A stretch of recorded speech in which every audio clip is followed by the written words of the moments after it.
Islamic نیم صوبیہ بطول۔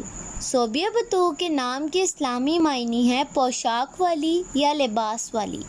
صوبیہ بطول کا نام لڑکیوں کے ناموں میں شمار ہوتا ہے۔ صوبیہ بطول کے نام کی ابتدائی تاریخ عربی زبان سے نکلتی ہے۔ صوبیہ بطول کے نام کے افراد کے لیے خوش قسمت نمبر 1 مانا جاتا ہے۔ صوبیہ بطول کے نام کا مطلب ہے خوش لباس خاتون، لباس والی یا پوشاک والی، جبکہ خوش قسمت دنوں میں بدھ، جمعہ اور ہفتہ شامل ہے۔ خوش قسمتی والی دھاتوں اور ہندسوں کے حساب سے چاندی اور تانبا شامل ہے۔ صوبیہ بطول کے نام کے افراد کے لیے موافق رنگوں میں نیلا، بنفسجی اور پیلا شامل ہیں۔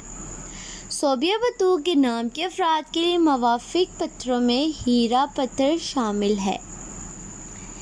Thanks watching my video. Subscribe my YouTube channel and watching my all new videos.